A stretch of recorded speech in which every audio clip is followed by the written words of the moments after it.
네, 하나님 말씀 보겠습니다. 하나님 말씀은요, 마태복음 24장입니다.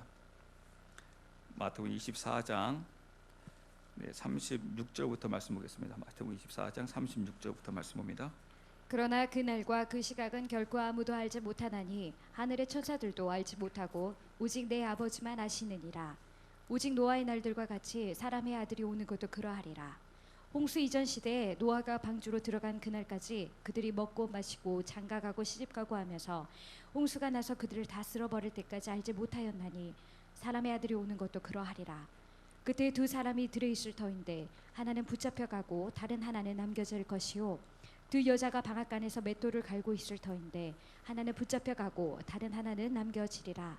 그러므로 깨어있으라. 어느 시각에 너희 주가 올지 너희가 알지 못하느니라. 그러나 이것을 알라. 만일 집 주인이 도둑이 어느 경점에 올 줄 알았더라면 깨어있어 자기 집이 뚫리지 않게 하였으리라. 그러므로 너희도 준비하고 있으라. 너희가 생각하지 않는 시각에 사람의 아들이 오느니라. 그런즉 자기 주인으로부터 그의 집안 사람들을 넘겨받아 다스리며 제때 그들에게 양식을 나누어 줄 신실하고 지혜로운 종이 누구냐. 그의 주인이 올 때 그가 그렇게 하고 있는 것을 보면 그 종의 복이 있도다. 진실로 내가 너희에게 이르노니 주인이 그를 자기의 모든 재산을 맡을 치리자로 삼으리라. 그러나 그 악한 종이 마음속으로 이르기를 내 주인이 오는 것을 늦추시는구나 하며 자기 동료 종들을 때리고 술 취한 자들과 함께 먹고 마시기 시작하면 그가 그를 기다리지 않는 날 그가 알지 못하는 그 시각에 그 종의 주인이 와서 그를 잘라내고 위선자들과 함께 할 그의 몫을 그에게 지정하리니 거기서 슬피 울며 이를 갈미 있으리라. 아멘. 아멘. 저희가 계속해서 그 마태복음 24장에 나타난 하나님의 그 나라에 대해 살펴보고 있습니다. 그 36절에 이렇게 나와 있어요. 그 날과 그 시각은 결코 아무도 알지 못하나니 하늘의 천사들도 알지 못하고 오직 내 아버지만 아시느니라. 그러니까 그 날 그때는 바로 그 여호와 하나님만 아신다는 거예요. 그러면서 굉장히 중요하게 이야기합니다. 그 날과 그 시각은 결코 아무도 알지 못한다. 그러니까 그 날과 그 시각은 알지 못한다라는 거예요. 그렇지만 여러분들이 중요한 것은 바로 무엇이냐면 그렇기 때문에 뭐 주님의 오실 날이 왜 가깝다고 하느냐, 그러면 문제 있는 거 아니냐. 분명히 주님께서 말씀하실 그 날과 그 시각은 알지 못한다고 했는데 그 때가 계속해서 왜 가까워지고 있다라고 어떻게 이야기할 수 있느냐, 그런 문제가 되지 않느냐라고 여러분 생각할지 모르시겠는데, 바로 그 날과 그 시각은 알지 못하지만은요, 그 주님이 오실 그 때의 그 시점에 대해서는 이제 그 그리스도의 그 종들은 알 수 있다라는 겁니다. 그 부분에 대해서 이제 그것을 제가 이제 한번 여러분들이 그 말씀을 그대로 두시면서 한번 데살로니가 전서 5장 말씀으로 한번 가볼게요. 데살로니가 전서 5장. 데살로니가 전서 5장. 데살로니가 전서 5장으로 갑니다. 5장. 제가 이제 1절부터 볼게요. 제가 볼게요. 데살로니가 5장 1절부터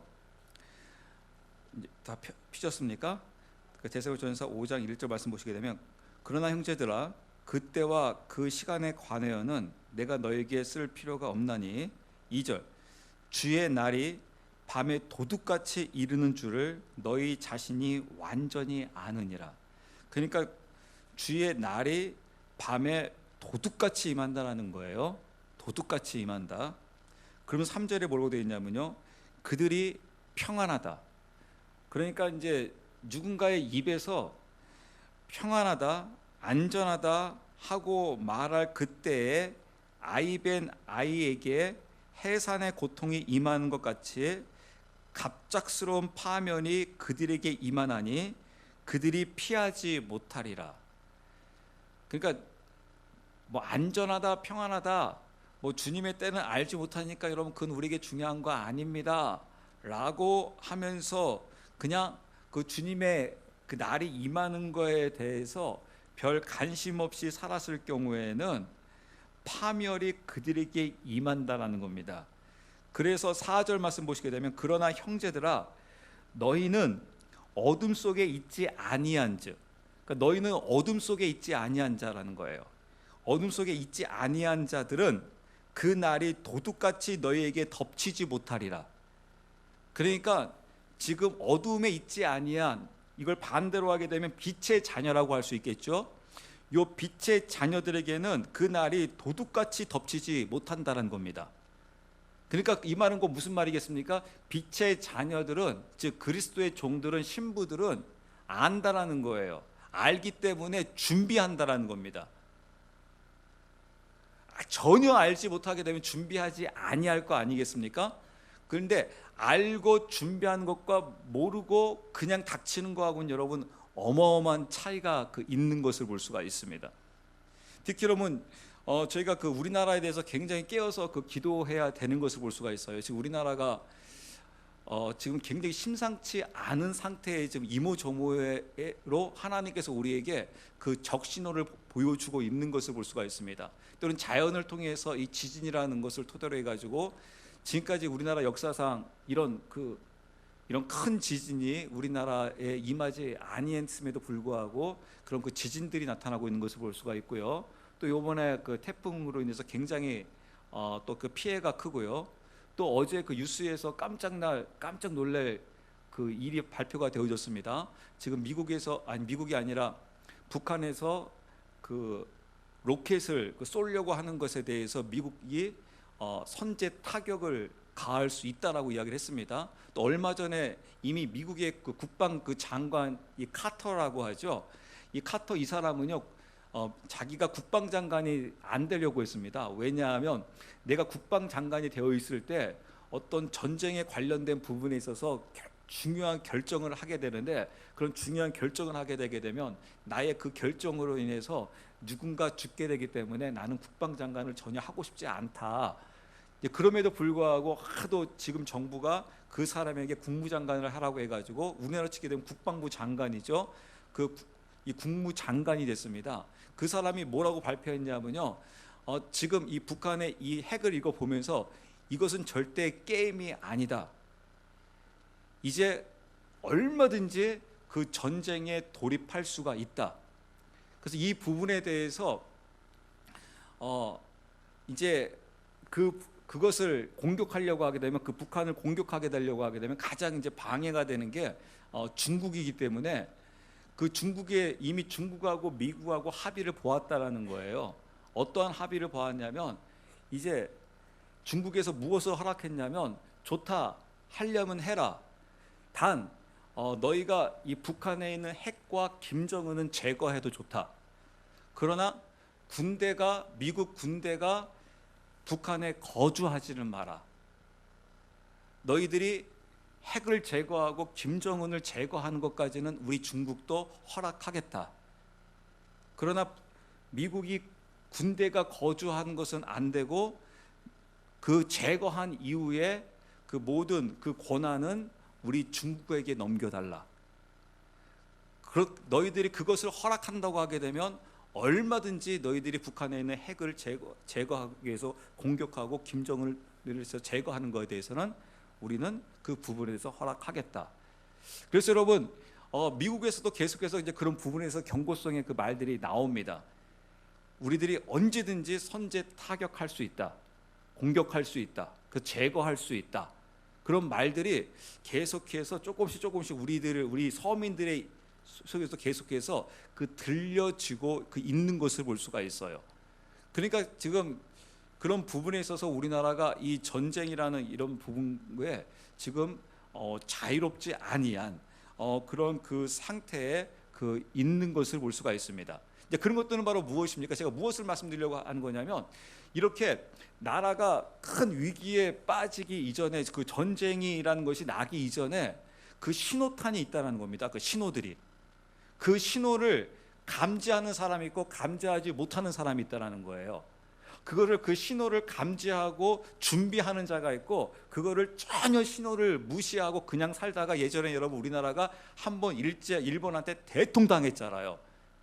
10만 대군을 빨리 만들어야 한다. 지금 일본의 조짐이 보인다. 지금 일본 애들이 우리나라를 집어삼킬 그런 조짐이 있으니까 우리도 빨리 대군을 만들어야 한다. 근데 그 조짐을 볼 수 있는 사람이 우리나라에서 몇 사람이었습니까? 극히 소수였던 거예요. 다수는 무슨 말 하느냐, 그런 일이 어디 있어, 아무 문제 없어 라고 하다가 그 왜군이 쳐들어와 가지고 여러분 우리나라 어떻게 됐습니까? 제대로 힘 한번 써보지 못하고 완전히 쑥대밭이 된 것을 볼 수가 있어요. 근데 여러분 그것을 여러분 초등학교 때부터 배웁니다. 그리고 여러분 우리는 또 지금 또 그런 똑같은 삶을 살아갑니다. 그러니까 여러분 그게 참 안타까운 것이죠. 우리가 여러분 역사책을 배우면서 그런 우리 선조들이 그런 것들을 경고했음에도 불구하고 대다수는 그런 걸 무시했습니다. 그리고 당파 싸움에 항상 힘올리면서 자신의 그 정권 잡기 위해서 맨날 당파 싸움만 하고 있었습니다. 그리고 국민들은 전혀 왜군에 대해서 뭐에 대해서 아무 신경도 안 쓰고 뭐 그런 전쟁이 어딨어 라고 하면서 국민들은 남몰라라 하면서 살고 있었습니다. 그러니까 국민들에게 남몰라하고 살고 있었고, 그 다음에 정치인들은 맨날 당파 싸움에 하고 있었고. 근데 여러분 지금 보세요. 모습 똑같잖아요. 정치인들은 맨 정치 싸움하고 있고, 그 다음에 국민들은 뭐 전쟁이라는 거 그런 거 아무 관심이 없잖아요. 에이 설마 그런 게 뭐 전쟁이 나겠어? 설마 무슨 그런 일이 있겠어? 설마 지금 여러분 지금 지진이 왔음에도 불구하고 과연 광주에 6, 7회 이상의 지진이 오겠어? 여러분 온다고 생각하세요? 안 온다고 생각하세요? 설마 안 올 거라고 생각하잖아요. 와도 내 집은 안 무너질 거라고 생각하잖아요. 설마 내가 살고 있는 집이 무너지겠어? 물론 나름대로 안심하고 사는 건 좋겠지만은 그것이 이상한 신호탄이 오기 전에 분명히 이상한 신호탄이 분명히 있다라는 거예요. 그런 사인이 있다라는 거예요. 근데 그 사인을 성경에서는 뭐라고 하냐면 그 성경에서 그걸 다 무시한다는 겁니다. 그래서 여러분 아까 6절에 뭐라고 되어 있냐면 그러므로 우리는 다른 사람들처럼 잠자지 말고 오직 깨어 정신을 차리자. 6절에 보면 우리는 즉 빛의 자녀들은 그리스도인들은 종들은 다른 사람들처럼 잠자지 말고 오직 깨어 정신을 차려라. 왜냐하면 주님이 도적같이 임했을 때 그것을 준비하지 아니한 자들은 그 도적같이 임함으로 인해 가지고 망하게 된다. 멸망받게 된다. 그래서 그 부분에 대해서 깨어 있어야 한다. 근데 안타까운 것은 아까 우리가 본문 다시 여러분 마태복음 24장 37절 말씀을 보시게 되게 되면 이렇게 나와 있어요. 37절에 참 충격적인 말을 합니다. 오직 노아의 날들과 같이 사람의 아들이 오는 것도 그리하리라. 그러니까 노아의 날들, 여러분 노아가 방주를 여러분 몇 년간 방주를 지었죠? 거의 근 120년간 방주를 지었잖아요. 짧은 시간이 아닙니다. 굉장히 긴 시간 동안 지금 하나님께서 노아를 통해서 사인을 보여주고 있는 거예요.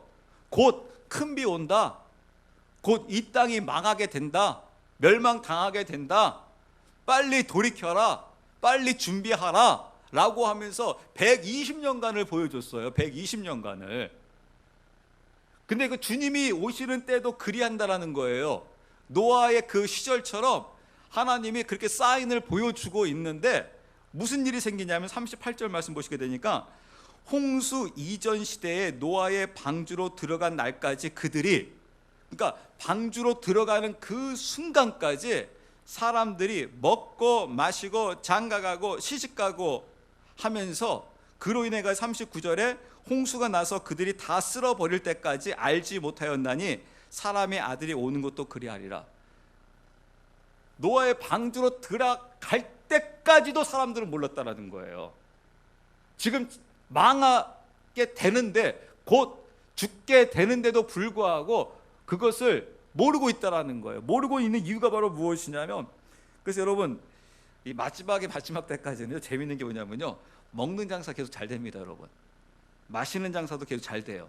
이 장가가고 시집가는 이런 모든 부분에서 다 잘 됩니다. 여기 왜냐하면 마지막까지 먹고 마시고 장가가고 시집가고 하느냐고, 이건 바로 뭡니까? 나의 이 세상에 여기에 완전히 얽매여 있음으로 인해 가지고 하나님의 사인을 전혀 보지 못한다는 거예요. 제가 오늘 여러분들에게 좀 가볍게 이 영성에 관련된 부분에 대해서 제가 여러분들에게 말씀을 드릴게요. 이제 만약 혹시 여러분들이 저한테 개인적으로 오게 되면 제가 좀 더 깊이 말씀도 드릴 수 있고 제가 조금씩 이제 깊이 여러분 말씀드리도록 하겠는데, 좀 영성에 관련된 부분을 제가 여러분들에게 가볍게 말씀을 드린다고 하게 되면 여러분들 그 말씀을 하면서 우리가 창세기 말씀 한번 가볼게요. 창세기 그 2장, 창세기 2장 7절. 창세기 2장 7절. 하나님께서 창세기 2장 7절. 주 하나님께서 땅의 흙으로 사람을 지으시고 생명의 숨을 그의 콧구멍에 불어 넣으시니 사람이 살아있는 혼이 되니라. 네, 여기에 굉장히 중요한 말을 하는데 하나님께서 사람을 창조하는데 세 가지 원리로 인간을 창조해요. 어떻게 창조하냐면 주 하나님께서 땅의 흙으로 사람을 지으시고, 그러니까 흑으로 사람을 지으셨다는 것 지금 어느 부분을 지었냐면 육을 지었죠. 그 육을 좀 무엇으로 지었다고 되냐면 흙으로 지었다고 되어 있습니다. 그러니까 사람이 흙으로 인해서 육이 창조가 이루어집니다. 그리고 하나님께서 그 육을 창조하신 다음에 어떻게 하시냐면 생명의 숨을, 그러니까 이제 개역 개정 같은 경우에는 뭐라고 되어 있냐면요, 생기를 불어 넣었다고 되어 있습니다. 개역 개정은 생기라고 되어 있고요. 그 다음에 킹 제임스 흠정역 성경에서는 생명의 숨을 그 코에 불어 넣으셨으니, 여기서 요 숨이라고 하는 개역 개정의 생기, 이 생기가 무엇이냐? 지금 여러분 요 생기를 불어 넣었다고 했잖아요.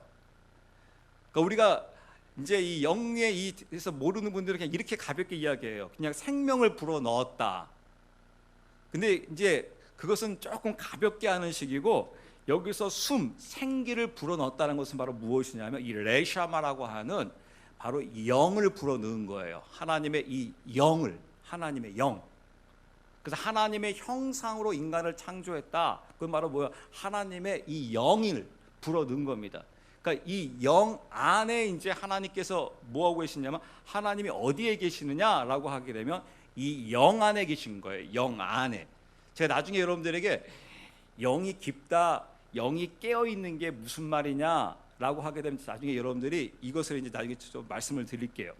이 생기, 이 생기에 콧구멍을 불어넣었다는 것은 바로 하나님께서 영을 불어넣었다. 하나님의 영을. 그래서 하나님이 거할 수 있는 거예요. 그래서 이 아담과 하와가 이 하나님이 내 영 안에 계시기 때문에 하나님의 그 음성을 듣고 하나님과 친밀한 그 교제 속에 있을 수가 있습니다.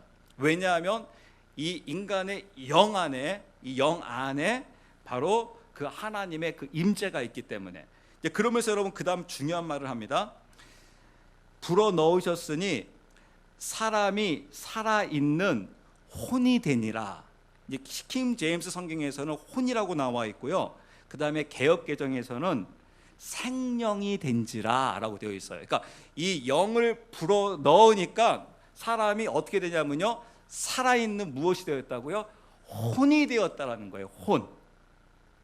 그러니까 이제 사람이 무엇으로 되면 이 세 가지 원리로 되어 있어요. 제가 처음에 신학을 공부할 때는 이것 때문에 굉장히 헤맸어요. 왜냐하면 이제 저희 신학교에서는 보통 어떻게 가르치냐면 이분법으로 가르쳐요. 하나님께서 영혼과 육으로 인간을 창조했습니다. 이게 제 머릿속에 딱 틀어박혀 있어가지고 이 성경이 해석이 안 되는 거예요. 왜냐하면 딱 이분법으로 영혼으로 보고 그 다음에 육으로 보기 때문에 성경이 해석이 안 되는데, 하나님께서 어떻게 창조했냐면 이렇게 영혼과 육으로 창조한 게 아니라 하나님께서 영, 혼, 육으로 인간을 창조했어요. 이것을 제가 여러분들에게 간단히 말씀드리게 되면 이렇게 하면 여러분이 쉽게 알 수 있어요.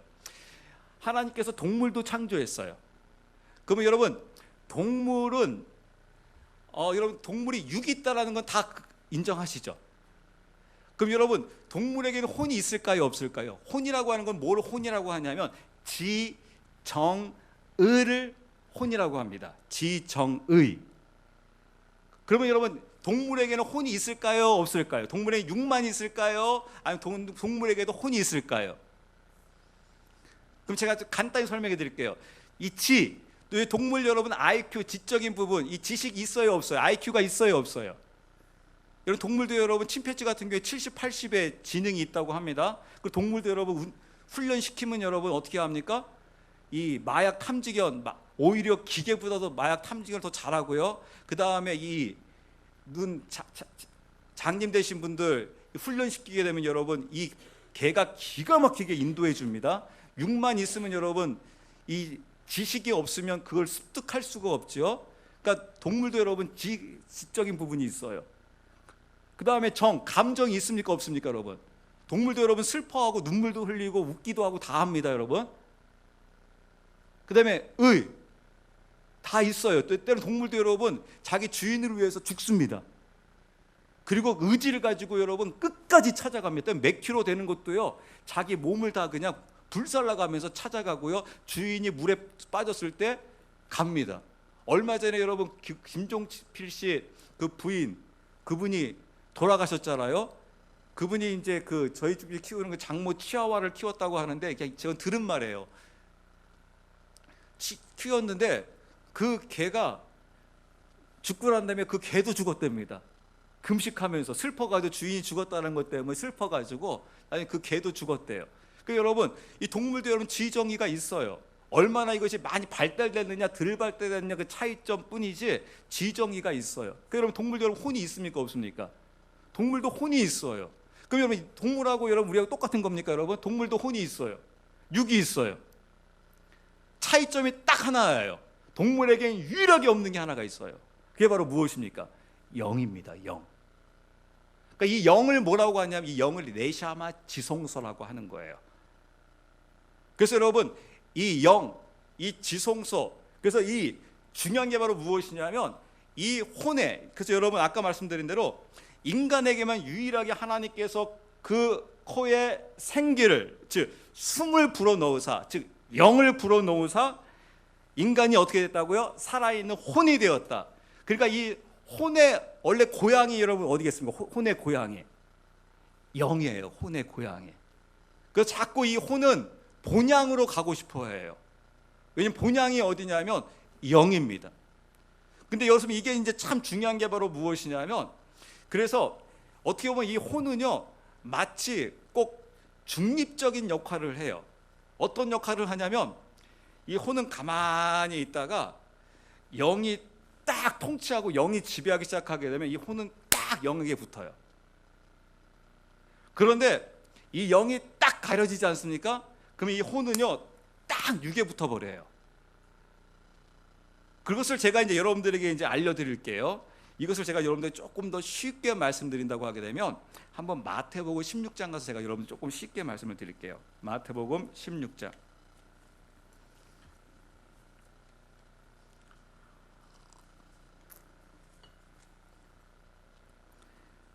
마태복음 16장 13절부터 제가 한번 말씀 볼게요. 마태복음 16장 한번 이 혼에 대해서, 영에 대해서 제가 여러분 쉽게 한번 말씀 들어볼게요. 마태복음 16장 13절부터 봅니다. 마태복음 16장 13절 제가 읽을게요. 예수님께서 가이사라 빌립보 지방에 들어오사 자기 제자들에게 물어 이르시되 사람들이 곧 사람의 아들을 누구라 하느냐 하시니 14절 그들이 이르되 어떤 이들은 주께서 칙내자 요한이라 하고 어떤 이들은 엘리야라고 하며 다른 이들은 엘리야나 대언자들 하나라고 하나이다 하거늘. 그러니까 지금 많은 사람들 뭐라고 합니까? 요한이다, 엘리야다, 에레미야다라고 이렇게 이야기하고 있다라는 거예요. 그때 이제 주님께서 물어봐요. 15절 그분께서 그들에게 이르시되 그러나 너희는 나를 누구라 하느냐 하시니 16절 시몬 베드로가 대답하여 이르되 주는 그리스도시요 살아계신 하나님의 아들이나이다. 지금 베드로가 무슨 고백을 하냐면요, 주는요 그리스도이시고요 살아계신 하나님의 아들입니다 라고 고백을 해요. 그러니까 예수님께서 뭐라고 하냐면 17절 예수께서 그에게 응답하여 이르시되 바요나 시몬아 내가 복이 있도다. 그것을 내게 계시한 이는 살과 피가 아니요 하늘에 계신 내 아버지시니라. 지금 뭐라고 하냐, 예수님께서요 야 이거 네가 네 지식으로 안 게 아니야. 이건 다시 말씀드려 네 혼으로 아는 게 아니라는 거예요. 지금 베드로가 지금 딱 주는 그리스도시여 살아계신 하나님의 아들입니다 라고 딱 고백하게 되니까 이거에 대해서 지금 네 혼이, 네 지식이, 즉 너의 이 지정의로 이야기하는 게 아니라는 거예요. 누가 가르쳐주고 있다는 겁니까? 하늘에 계신 내 아버지께서 너에게 지금 알려주고 있다는 거예요. 아버지께서 너에게 알려주고 있다는 거예요. 그러니까 이걸 쉽게 말씀드리게 되게 되면 지금 네 혼이 이것을 이야기하고 있는 것이 아니라 네 영이 이것을 이야기하고 있다는 거예요. 왜냐하면 이 영, 우리의 영 안에 누가 계세요? 영 안에 여호와 하나님, 즉 우리 지금으로 치게 되게 되면 성령이 계시는 거예요. 성령이 너를 알려줬다라는 거예요. 네 영 안에 있는 성령이. 그러니까 지금 베드로가 지금 쉽게 말하게 되면 영안이 열렸다고 하는 거예요. 영안이, 이것을 영안이 열렸다고 하는 거예요. 즉 영의 지배를 받고 있다라는 거예요. 무엇이요? 혼이 영의 지배를 받은 거예요. 그래서 이 혼이 혼을 통해서, 이 영이 혼을 통해서 이야기하게 되는 겁니다. 그래서 주는 그리스도시요 살아계신 하나님의 아들입니다. 그러니까 베드로도 내가 왜 이거를 하지? 내가 왜 이 고백을 하지? 왜냐하면 이것은 내가 알고 있는 지정의로 나오는 게 아니기 때문에, 배워서 나오는 게 아니기 때문에, 단순히 이것은 막 기도 많이 한다서 나오는 게 아니라 지금 내 영이 지금 열려가지고 영이 지금 혼을 통해서 고백하고 있는 거예요. 저는 그리스도시요 살아계신 하나님의 아들입니다 하고 지금 영이 혼을 통해서 지금 이야기하고 있는 것을 볼 수가 있어요. 이제 그리고 이제 여러분 재미있는 일이 또 이제 있습니다. 제가 조금 더 읽어볼게요. 18절. 또 내가 내게 이르노니 너는 베드로라. 이 반석 위에 내 교회를 세우르니 지옥의 문이 그것을 이기지 못하리라. 내가 하늘의 왕국을 열쇠들을 내게 주리니 무엇인지 내가 땅에서 묶으면 그것이 하늘에서 묶일 것이요 무엇인지 내가 땅에서 풀면 그것이 하늘에서 풀리라 하고, 그때 자기 제자들에게 명하사 자기가 그리스도 예수인 것을 그들이 아무에게도 말하지 못하게 하시니라. 이제 그리고 이제 21절부터 여러분 또 재밌는 일이 생겨요. 어떤 일이 생기냐면요, 지금 베드로가 지금 영이 열려가지고 주는 그리스도시요 살아계신 하나님의 아들이라고 고백해서 예수님께로부터 어마어마한 칭찬을 받은 베드로였는데 21절에 완전히 또 반전이 이루어집니다. 어떠한 반전이냐면, 그때부터 예수님께서 자기가 반드시 예루살렘으로 가서 장로들과 수제사장들과 서기관들에게 많은 일들로 고난을 당하고 죽임을 당하며 셋째 날 다시 일으켜질 것을 자기 제자들에게 보이기 시작하시니, 즉 예수님의 그 십자가와 부활을 이야기를 합니다. 예수님의 십자가와 부활을 누구에게요? 제자들에게요. 그러니까 여러분 이제 22절 이제 베드로가 이제 뭐라고 하는지 보세요. 베드로가 그때 베드로가 그분을 붙잡고 그분을 꾸짖기 시작하여 이르되 주여 그럴 수 없나이다. 이 일은 결코 주께 임하지 아니하리라 하거늘. 지금 이 부분에 대해서 주님 그럴 수 없습니다. 어떻게 저의 스승이 주님이 죽을 수 있단 말입니까?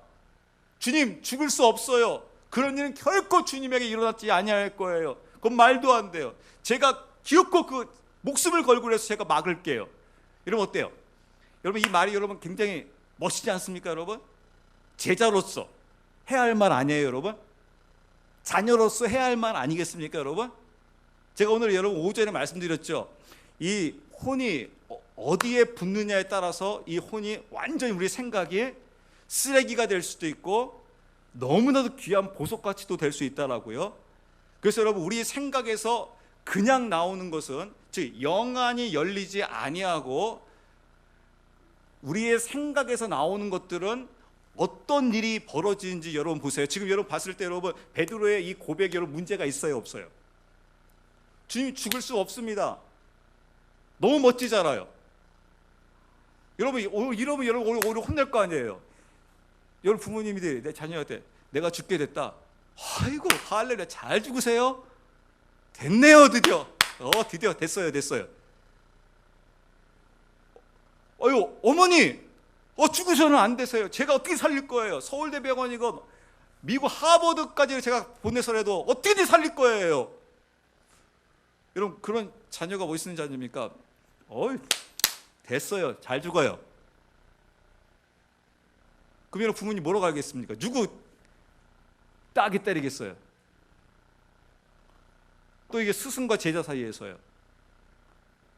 그래서 여러분 우리의 생각 쫓아가게 되면 망한다고 제가 말씀드린 이유가 거기에 있는 겁니다, 여러분.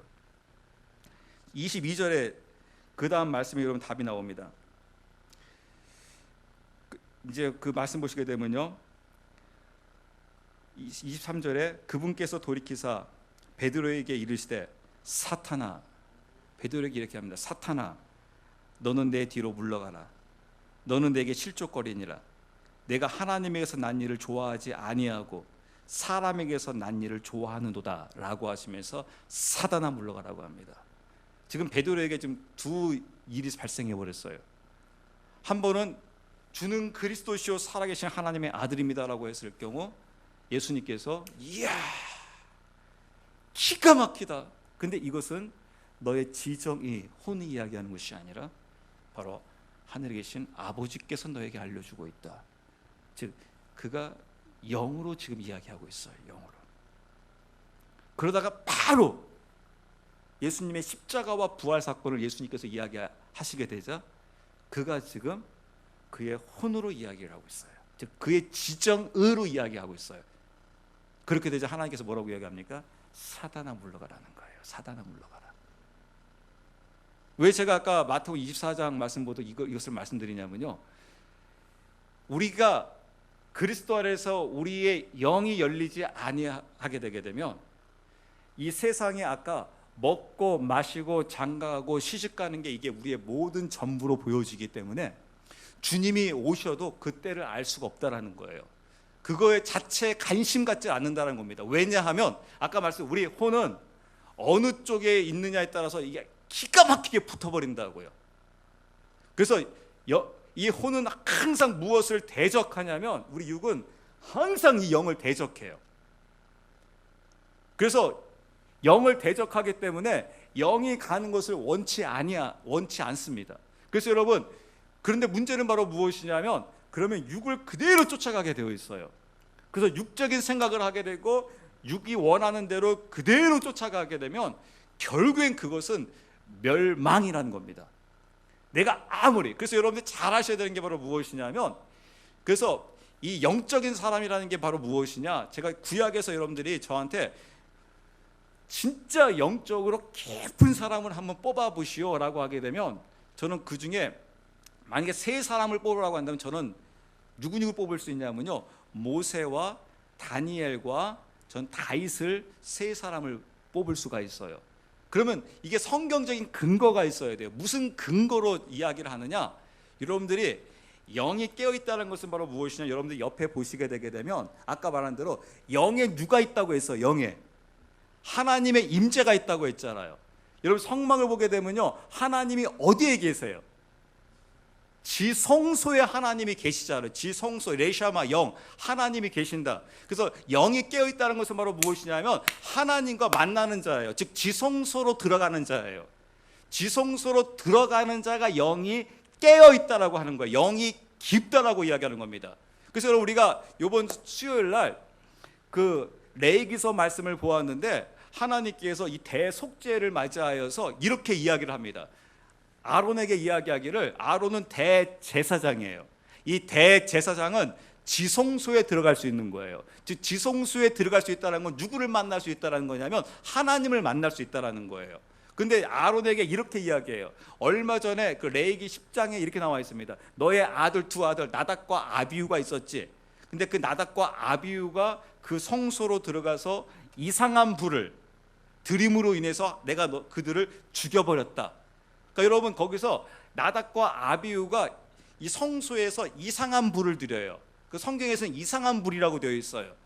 근데 여러분 나답과 아비후는 그것이 자신들에게 이상한 불이 아니에요.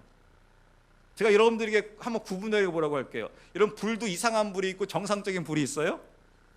제가 가스불 여러분 두 군데 켜놓으면 여기서 이상한 불 찾아보세요. 불은 다 불 아니에요, 여러분. 근데 그건 무슨 말이냐면요, 자기가 자기 생각대로 가고 있으면 그것이 이상한 불이 되는 거예요.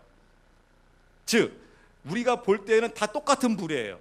똑같은 불이기 때문에 그냥 불 가지고 가면 그냥 하나님도 불이라고 생각할 거예요. 그런데 하나님은요 아니라는 거예요. 하나님이 주신 불 가지고 오라는 거예요. 하나님 주신 불 가지고. 근데 그 하나님 주신 불 가지고 하려고 그러면 하나님 말을 전적으로 순종해야 돼요. 즉 자기의 혼의 말을 들으면 안 돼요. 자기의 생각의 말을 들어서는 안 된다는 겁니다.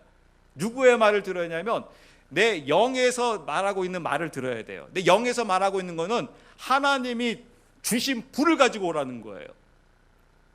근데 여러분 여기에 깨어있지 않게 되면요 이해가 할 수가 없습니다. 이해가 안 갑니다. 여기에 여러분들 깨어있게 되게 되면요 무엇이 이해가 가냐면요 사울 왕 사건도 여러분 이해가 가실 거예요. 근데 여기에 깨어 있지 않게 되게 되면요, 사울 왕이 무엇이 문제가 되냐면 여러분 사울 왕이 블레셋과 전쟁을 하게 되었는데 사무엘이 오기로 되어 있었어요. 사무엘이 와야지 제사를 드리는 거예요. 근데 문제는 사무엘이 와요 안 와요? 안 오고 있어요. 그러면 이제 안 오는 걸로 그냥 아무 문제가 없으면 괜찮은데 지금 블레셋 군대들은 막 그냥 이 사울 이 왕의 이 군대들을 막 죽이겠다고 하고 있고, 사울 왕의 군인들은 무서워가지고 막 진영을 이탈하고 있어요. 그래서 사울 왕이 어떻게 합니까? 제사를 드려요. 그때 사무엘이 와가지고 아유 잘했습니다. 우리 같으면 여러분 그렇게 해야 돼요. 목사님이 안 오셔가지고요 예배 드렸어요. 그러면 잘했어요 라고 해야 되는데, 이 집에 하나님의 저주가 임할 것이요. 그러면 여러분 난리 날 거 아닙니까? 이 목사가 와가지고 우리 집에 저주가 내린다고. 끝났대. 당신의 왕권이 끝났다. 여러분 그걸 어떻게 여러분 해석하실 거예요? 이해하실 거예요? 뭐냐면 사울 왕은요 자기 혼에서 나오는 자기 생각, 자기 지정에서 나오는 음성을 듣고 행동을 한 거예요. 그러게 되자 하나님께서는 너 끝이라는 거예요. 그래서 여러분 이 부분이 얼마나 중요한지 몰라요. 그 하나님께서 주시는 그래서 여러분 영이 깨어있다는 것은 지성소로 들어갈 수 있는 자예요. 근데 아까 말씀드린 대로 하나님께서 아론에게 너 대제사장인데 너 지성소에 들어오지 마. 1년에 딱 한 번만 들어와. 너 자주 들어왔다가는 너 죽는다. 내가 너 안 죽이기 위해서 넌 1년에 한 번만 들어와라. 근데 1년에 한 번 들어올 때 어떻게 들어와야 되냐면 이제 정결의식을 시킵니다. 들어오기 위해서. 근데 놀라운 것은 바로 무엇이냐면, 제가 왜 모세가 깊냐? 모세는요 매일 지성소로 들어가요. 지성소로 매일 들어갔다는 것은 하나님이 모세를 매일 만나줘요. 매일. 그러니까 지금 모세에게 막 어마어마한 막 능력이 나타난다 이게 아니라, 지금 모세가 매일매일 지성소 들어가서 하나님의 그 세밀한 그 음성을 귀를 기울이며 하나님과 함께 교제한다. 그게 바로 무엇입니까? 그의 영이 깊다라고 이야기하는 거예요. 그 다음에 다니엘을 보게 되면 다니엘이 하루에 3번씩 기도하면서 그가 가만히 보게 되면 그의 삶이 거의 지성소의 삶을 살아가요. 그 다음에 다윗을 보게 되면요, 그 다윗이 성막이 그 당시에 있었음에도 불구하고 다윗의 장막을 그들이 칩니다. 이 다윗의 장막이 무엇을 의미하는 거냐면, 이 다윗의 장막이 지성소를 의미합니다. 24시간 하나님과 경배와 찬양이 있는 이 다윗의 장막은 바로 지성소를 의미해요. 그래서 그 다윗이 지성소의 그 삶을 살아갑니다. 근데 이제 문제는 다윗이 한번 이 혼의 말을 들어버려 가지고 이 다윗이 큰 실수를 해버립니다. 이 간음죄와 살인죄를 저질러요. 근데 놀라운 것은 바로 무엇이냐면, 이 다윗이 어디의 삶을 살아갔다고요? 지성소의 삶을 살아갔다고요. 그래서 다시 나단 선지자가 그 죄를 지적하게 되자 이 시편 55편에서 이 기가 막힌 고백을 합니다. 여러분 이 고백하기 힘들어요. 여러분 그런 상황 속에서 하나님께서 내가 너에게 진노하겠다, 내가 널 멸망시키겠다, 그럼 여러분 다 뭐라고 하겠습니까?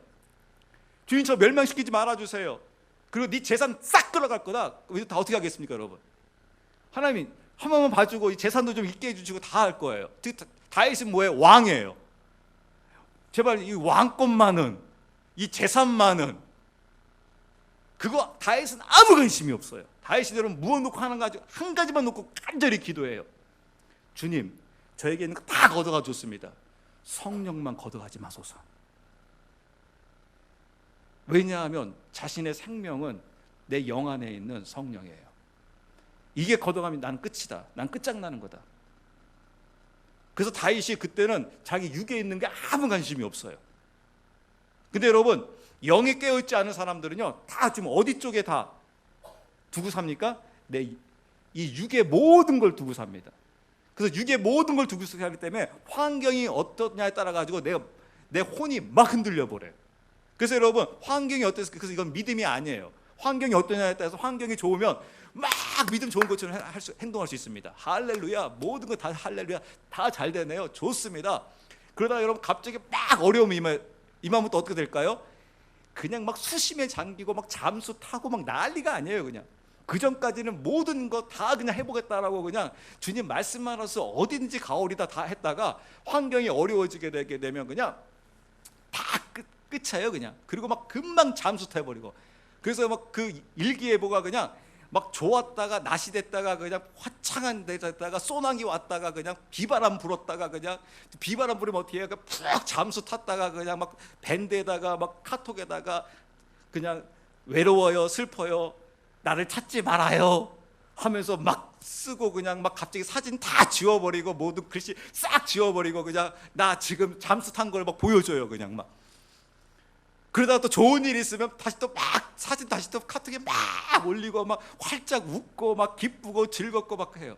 막 왔다 갔다 합니다. 그건 바로 무엇이냐면요, 지금 내 혼이 내 환경에 영향받고 환경에 따라서 모든 것도 하고 있는 거예요.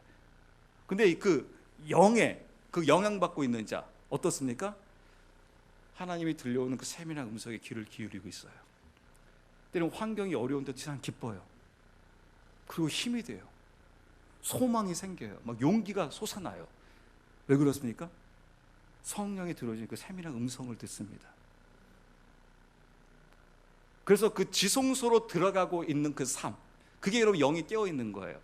그럼 간혹가다 여러분 이런 적이 있잖아요. 막 성령의 그 은사가 막 강력히 나타나는 경우 있지 않습니까? 근데 여러분 이 은사는 바로 무엇이냐면 잠깐 이 영을 맛보게 하는 역할을 합니다. 근데 여러분 여기에 머물러 있으면 큰일 납니다. 여기에 머물러 있게 막 하나님의 음성을 들었다, 뭐 귀로 들었다, 뭐 했다 그러면요 이게 잠깐이어야 됩니다. 여기에 머물러 있으면 나중에 그 다음부터는 누가 역사하기 시작하면요 사탄이 그 다음 역사하기 시작합니다. 사탄이 광명한 천사로 나타나 가지고요 마치 하나님이 들려주는 음성처럼 하나님이 들려주는 역사인 것처럼 막 나타납니다. 그때 여러분 굉장히 조심해야 합니다. 왜냐하면 여러분들께서 잘 보셔야 되는 게 정말 하나님의 사람이냐, 하나님의 사람이고 저 사람이 정말 지성소에서 나타나서 성령의 그 은사 속에서 성령의 역사가 이루어지고 있는 것이냐라고 여러분들이 뭘 보셔야 되냐면 두 가지를 보셔야 돼요. 첫 번째가 바로 무엇이냐면 회개에 합당한 열매예요. 그 두 번째가 성령의 열매예요. 여러분 성령의 열매는요 이 은사와는 완전히 구분되어져요. 성령의 이 열매는 어디서 나오는 거냐면요 내 깊은 내면 영에서 나오는 거예요. 이 영에서 나오지 아니하게 되면요 이 성령의 열매를 거둘 수가 없어요. 여러분 성경에서 말하는 이 열매입니다. 이 성경의 열매는 유일하게 아까 회개에 합당한 열매와 갈라디아서 5장에서 성령의 열매가 나옵니다. 그래서 여러분 아까 말씀대로 고린도전서 13장에 여러분 그 사랑, 모든 것을 참으며 모든 것을 견디며 모든 것을 용서하며 모든 것을 이해하며 나갈 수 있는 게 여러분 내 힘으로 할 수 있어요, 없어요? 내 힘 절대 할 수 없어요. 내 힘으로 할 수 없어요. 왜냐하면 이것은 성령께서 내 안에서 내면에서 나와가지고 내 혼과 내 육을 지배해 줘야 돼요. 지배하지 않게 되게 되면 내가 여러분 어떻게 이걸 견딜 수 있습니까? 나를 공격하고 나를 방해하고 나를 헐뜯고 나를 무시하고 나를 배반하는 자를 내가 그래도 저는 형제님을 사랑합니다, 자매님을 사랑합니다, 괜찮으세요?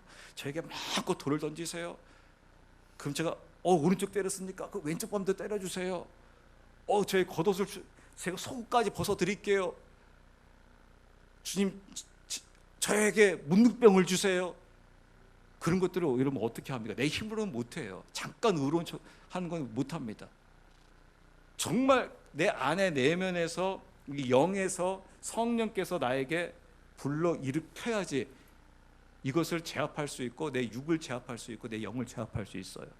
그래서 여러분 이 지성소의 삶을 살아가는 자는 항상 무슨 삶이 이루어지냐면요 이걸 성막으로 얘기하는 번제단과 물두멍의 삶이라고 하고요 이것을 제가 여러분 쉽게 말씀드리면 매일 회개와 자기 부정이에요. 그 사도 바울이 내가 날마다 나를 부정하노라. 그래서 여러분 신약에서 영성을 가장 깊은 자를 뽑으라고 한다면 바로 인간으로는 바울을 뽑을 수가 있습니다. 왜냐하면 바울이 나는 날마다 죽노라고 하면서 내 육이 죽어져 있음을 선포해요. 그 누가 나의 왕이냐면 나의 신랑이심을 선포합니다. 제가 오늘 그 말씀을 한번 보고 제가 이제 말씀을 기도할게요. 여러분들이 오늘 그 오전에 우리가 무엇을 말씀을 봤냐면요, 그 고린도 그 전서 말씀을 보았었죠. 고린도 전서 그 11장 요 말씀만 제가 한번 볼게요. 이것을 제가 좀 해석해 드릴게요. 고린도전서 11장 여러분, 우리 고린도전서 11장 이 3절 말씀을 봤었죠. 고린도전서 3장 먼저 말씀 보고 제가 그 다음에 말씀드릴게요. 고린도 11장 3절. 그러나 나는 너희가 알기를 원하노니 각 남자의 머리는 그리스도시요 여자의 머리는 남자요 그리스도의 머리는 하나님이시라. 근데 여러분 여기서 중요한 게 있어요. 이게 바로 무엇이냐면 자신의 이 고백을 하고 있는데 1절 말씀 보시게 되게 되면요, 보세요. 1절에 이렇게 나와 있습니다. 내가 그리스도를 따르는 자가 된 것 같이 너희도 나를 따르는 자가 되라. 즉 너 나 본받아. 이게 여러분 나를 본받으라는 게 이게 무슨 말이냐면요, 나의 행실, 나의 삶, 물론 그것도 의미가 있는데 진짜 중요한 건 여러분 1장 1절에 이거예요. 내가 그리스도를 따르는 자 된 것 같이. 그러니까 지금 사도 바울에게서 그리스도가 뭐라는 거예요? 내가 사도 바울 내 자신이 머리라는 거예요? 그리스도가 머리라는 거예요? 내 그리스도가 머리라는 거예요. 그래서 나는 지금 누구를 따르고 있다라는 거예요? 나는 머리의 지시를 받고 있다라는 거예요. 머리의 지시를. 즉 그리스도의 지시를 받고 있다라는 거예요. 그래서 여러분 이게 신부의 영이 똑같은 겁니다, 여러분. 신부가 누가 나의 신랑이라는 거예요? 그리스도가 나의 신랑이라는 거잖아요. 그래서 그리스도가 이 신부의 뭐가 된다라는 거예요? 머리가 된다는 거죠. 머리가. 그래서 지금 사도 바울이 지금 뭐 하고 있냐면 나는 그리스도를 전적으로 따르고 있다라는 거예요. 그리스도가 나의 머리라는 거예요. 그래서 너희도 무엇을 본받으라는 거예요? 그리스도가 나의 머리인 것처럼 너희도 그리스도가 머리가 되어야 한다는 거예요. 이것을 본받아야 된다. 이것을 따라야 한다. 이것 따르지 않게 되게 되면 다 넘어진다라는 거예요. 쓰러질 수밖에 없다라는 겁니다. 나의 그 지정의를 가지고서는 도저히 주님의 길을 걸어갈 수 없다라는 겁니다, 여러분. 이 주님의 길을. 그래서 여러분 한 알의 다 똑같은 말이에요. 한 알의 밀알이 땅에 떨어져 썩지 아니하면, 그러니까 네 자신이 그대로 존재하면 어떻게 된다는 거예요? 절대 열매 안 나온다라는 거예요.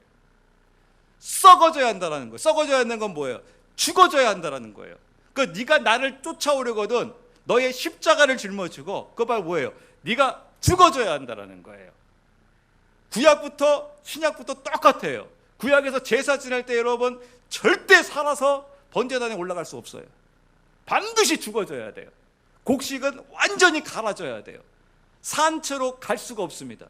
반드시 이게 죽어져야 합니다. 그 내가 그리스도와 함께 십자가에 못 박혔나니, 그러니까 뭐예요? 내가 죽었다라는 거예요. 이제 내가 없다라는 거예요. 그러니까 보여요. 내가 이제 나의 이 나의 지정의를 쫓아갈 수 없다라는 거예요. 내 육을 쫓아갈 수 없다라는 거예요. 나는 이제 전적으로 이제 이 성령의, 즉 영의 인도함을 받겠다라는 거예요. 그래서 여러분 그 고백이 굉장히 중요해요. 성령의 인도함 받는 자들은 항상 무슨 고백이 나오냐면 매일같이 주님 십자가의 보혈 앞에서 회개와 자기 자신이 죽었음을 선포하는 거예요. 내가 그리스도와 함께 제가 죽었습니다. 저는 죽었습니다. 라고 하면서 이것을 날마다 선포하는 거예요. 내가 죽었음을 선포하는 거예요. 그리고 그리스도가 나의 왕이심을 선포하는 거예요. 이제 그리스도가 나의 왕이십니다. 나의 주이십니다. 여러분 만약 이것을 눈으로 여러분 생각해 보세요.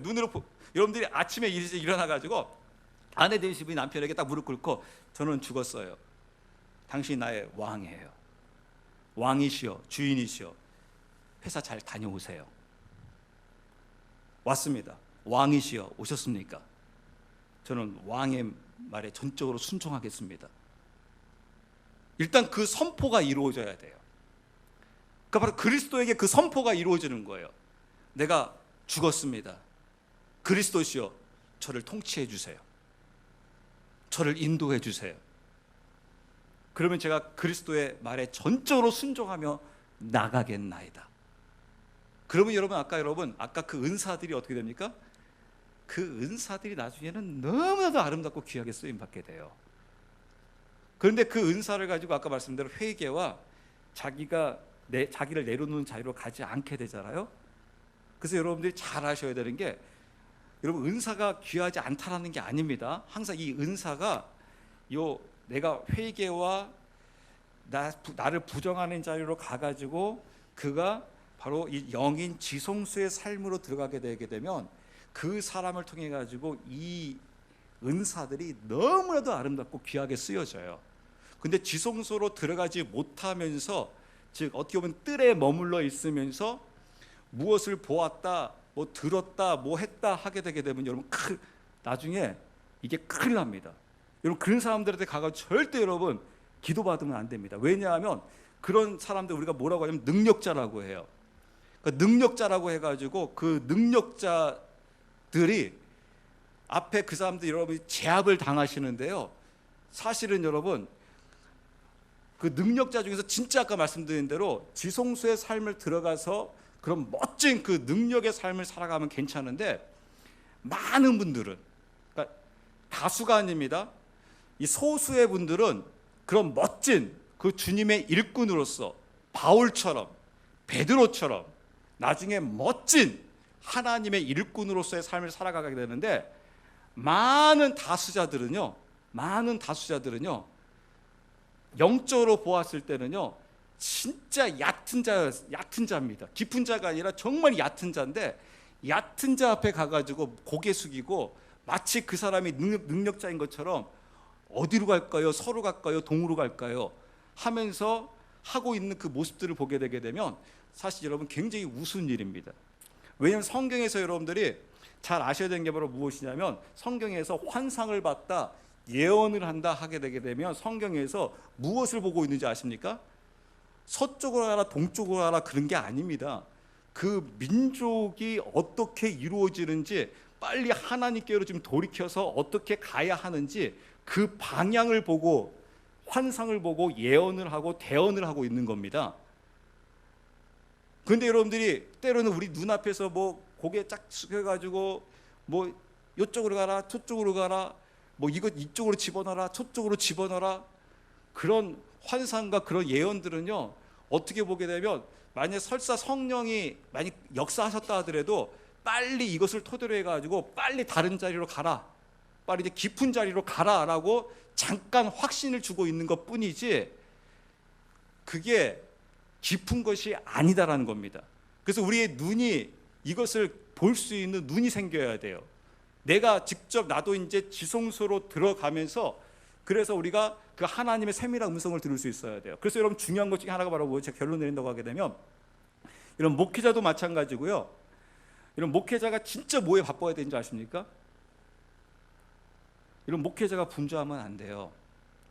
여러분 분주함과 여러분 싸우셔야 돼요. 내 영이 깨어있다, 내가 지성소의 삶을 살아간다 하게 되게 되면요 여러분 분주하면 절대 지성소의 삶 못 들어갑니다. 분주한 사람은 못 들어갑니다. 내가 그 성경에서 골방으로 들어가는 게 바로 무엇이면 여러분 각자의 골방이 있어야 돼요. 골방이라는 것은 뭐 그냥 장롱 속으로 들어가라 그게 아니라 나와 하나님만의 조용히 내가 대면할 수 있는 시간.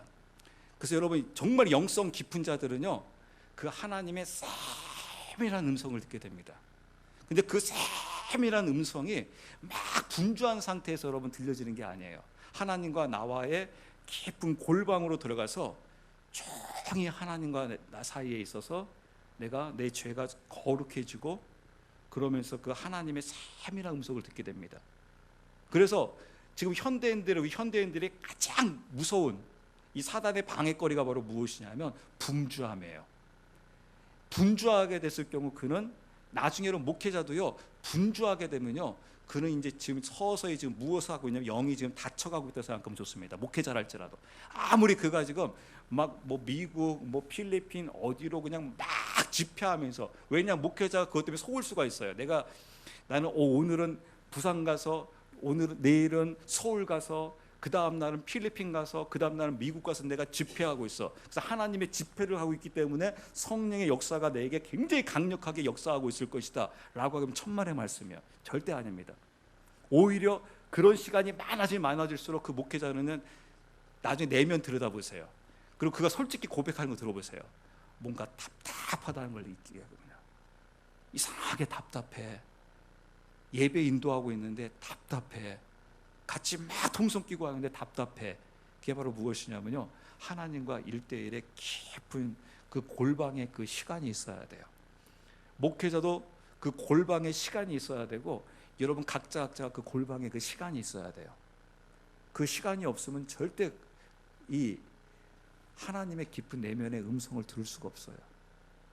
그럴 경우에는 바로 내 이 혼이 나도 모르게 바로 육의 말을 바로 듣게 돼요. 그래서 여러분 베드로 보세요. 예수님과 함께 있는 자리에서 영의 음성을 듣고 주는 그리스도시요 살아계신 하나님의 아들입니다라고 고백이 바로 나왔음에도 불구하고, 예수님과 함께 있는 자리에서 여러분 바로 베드로가 누구의 음성을 또 들어버립니까? 육의 음성을 들어버리잖아요. 육의 음성을 들으니까 바로 여러분 그럼 바로 누가 역사한 거예요? 사단이 역사하죠. 여러분 재밌지 않습니까, 여러분?